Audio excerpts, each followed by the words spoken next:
Hello everyone, I'm back with another video, and in today's video we're going to be talking about a guide for a hero upgrade.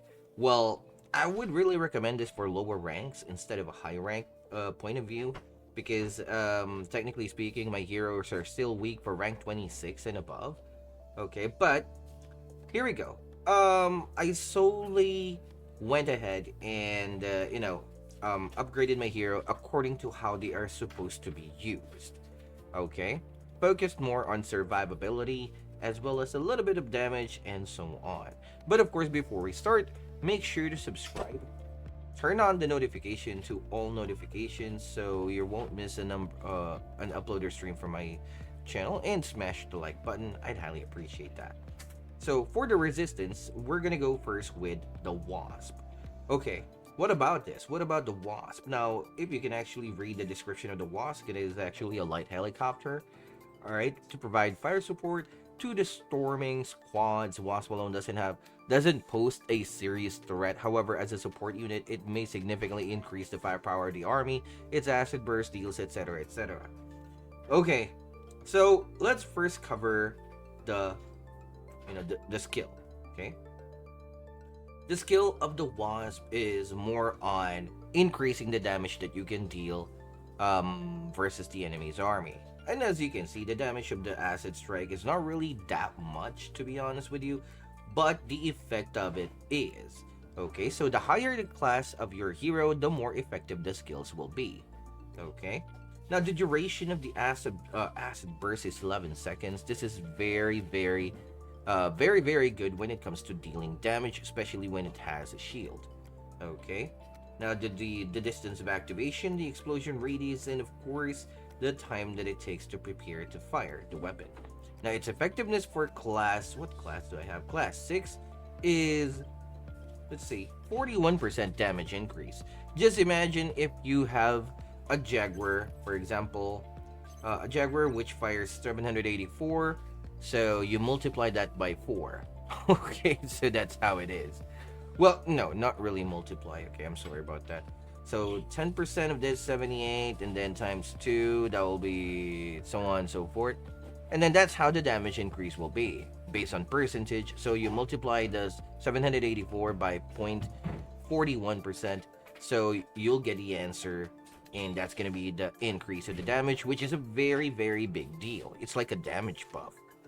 Okay, so I upgraded my Wasp, focused more on survivability, a little bit of damage, and of course a little bit of that range, so it can deal damage as a support unit, as well as survive long enough in the early game stages to somewhat throw that acid strike.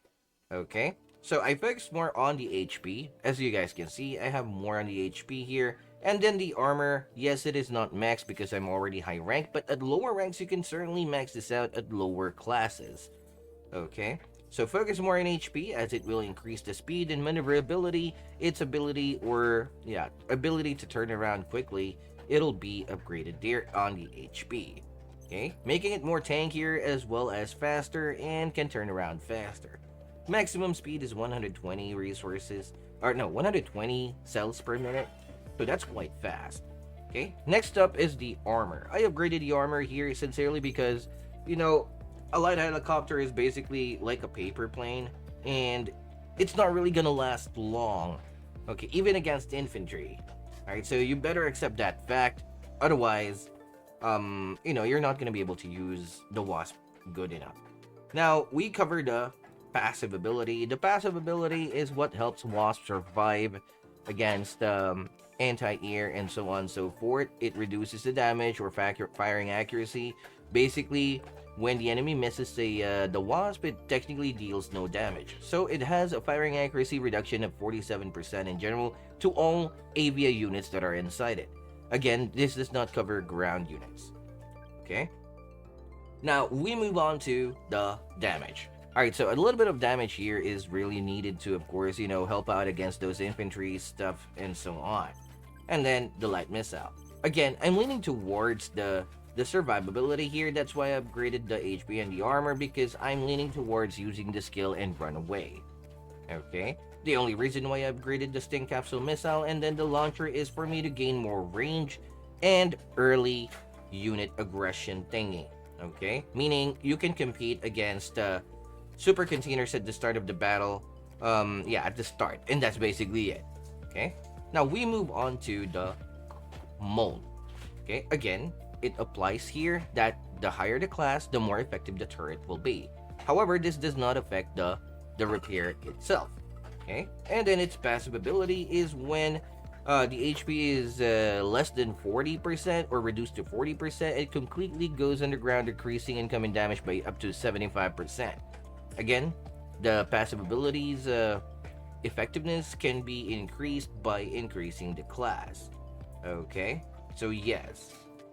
Now, its main weapon is the Crusher Drill, but I normally don't go for the drill itself since, of course, it's actually risky to do that.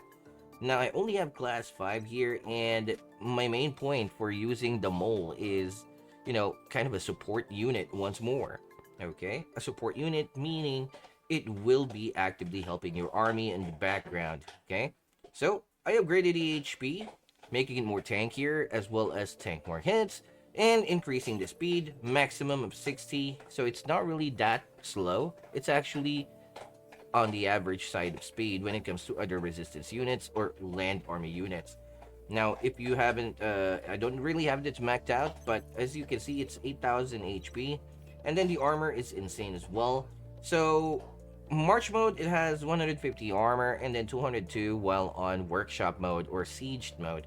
So, I upgraded the HP as well to make it more tankier, and the repair system is what really gives its usefulness for me, as of course it has a range of the radius of repair. So the higher the upgrade you have on this vehicle repair module, the more effective the repair and the bigger the radius of the repair system will be. Okay, now of course I upgraded the transformable ogre chases, since of course I would like to have the mole go on siege mode faster and on siege faster. Okay, so I'm only going for the solid cast hull, thickened armor plates, the vehicle repair module, and of course a transformable ogre chassis. Now, when it comes to combat, I would highly recommend for you to have the mole in front of your army. The reason being is that it literally will tank every unit's it will literally tank everything. Okay, it will take the hits of the enemy's army, and then the passive ability is what really makes it count or stand out when it comes to tankiness, since it will reduce damage for up to 75% or more given that you have a higher class. Now keep in mind that the higher the class, the more effective the turret will be. The turret here really is effective, especially with the chameleon, since the turret will live to see another day, since of course, or will live longer due to the fact that it cannot be destroyed within the chameleon unless someone force fires at it intentionally. Okay, so the turret's HP, armor, range, as well as the effectivity, explosion radius, and the duration, as well as the accuracy, will be affected as the class increases. Now, currently I have class 5, and the turret stands out to be 34 seconds and 5.5 cell range. Keep in mind that if you use a common attack boost or a vehicle attack gold, it'll also increase the range by 1. So a total of 5.5 without a boost, and then with a boost it goes to 6.6. Alright, and that's how you use the mole. For me, I only am going to use him for support, so these things are very much needed. Now, moving over to the Leviathan, and as you guys can see, the Leviathan is actually a support unit as well, believe it or not, but to me, it's more of an all-rounder. It has anti-air, it has side cannons, can target multiple targets, and of course, the frontal cannon is its bread and butter. Okay, so for me, I upgraded the air cruiser hull, making it more tanky, faster, and more maneuverable, and of course, the armor keeping it alive. Now, I did not really upgrade the frontal cannons as of yet. What I upgraded after the HP and the armor is the repair system. Now, the reason why I upgraded the repair system is because I need my Leviathan to recover quickly so he can get back into battle. Okay? Again, the repair system, do not really underestimate it, because it's the capability of your hero to recover their HP, and along with a gold recovery boost, it will work phenomenal as it can recover and go back and to help your army a lot sooner. and also survive longer periods of time. So you don't really have to spend a thousand hundred resources all the time each time this guy dies because he'll recover quickly. Now, for the frontal cannons, I upgraded this because, of course, I don't really want to somewhat, have the Leviathan up close and personal. Now, the maximum range of the frontal cannons is 9. The damage is 569 for rank 26. It's maxed out. I need more class and a rank to increase the upgrade here. Now, the reason why I upgraded frontal cannon is, of course, I would like him to deal damage from afar, especially with an air raid attack or air attack boost. It'll go up to 10 range. Okay, so yeah. Now, for Operation Matrix, as it increases the firing range, remember that the greater the range of your weapons, the lesser accurate it will be on the move. So I upgraded the Operation Matrix 5 to keep it more, to keep it accurate and have the salvos hit, because it doesn't really matter if you have great firepower. If it doesn't hit, it's useless. Now, the next plan that I have in mind for the Leviathan would be maxing out the repair system for my rank 26, and then of course the anti-air launcher, as of course I wanted to use the Leviathan standalone sometimes when the situation allows it to do so. So the anti-air really helps out against Seraphim and Cyclones as well as Vertex. So technically speaking, 1, 2, 3, and up to 4 Vertex it can kill alone. Okay, so just wanted to give you a heads up on that. And then lastly, I'll upgrade the side cannons because, I don't really plan to have the Leviathan attack in the middle of the base, but I plan to have him go on a guerrilla tactics, attacking bases that are unguarded. Okay, and for that matter, in order for him to survive longer, you need an anti-air, as of course there will be bound to have Vertex, especially at high ranks. And of course, the devastation missile, as you guys, or the nuclear. All right. Basically speaking, this is a tactical nuke, deals less damage than the actual nuke itself, but still, the damage that it can dish out is quite good.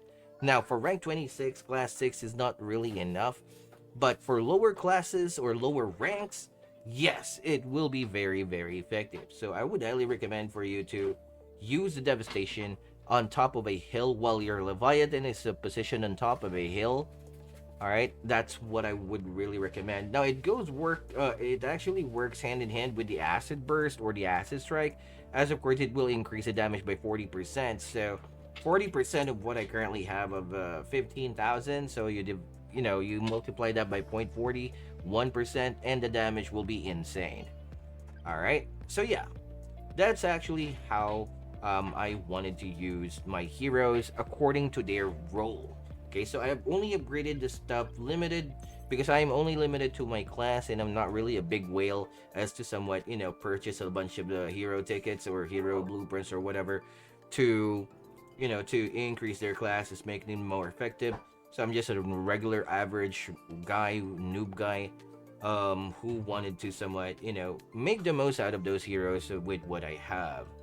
Alright, so that's gonna be all for today's video. I hope you guys enjoyed it. Kindly share this video along with the other guide videos that I have to help other players jumpstart their account, making less mistakes in terms of the upgrade and so on and so forth, making them a better player overall, and of course having them enjoy the game further. Likewise, thank you so much for watching. Have yourself a great day, and don't forget to subscribe, smash the like button, and turn on the notification to all notifications so you're not gonna miss an upload or stream from my channel. Bye-bye.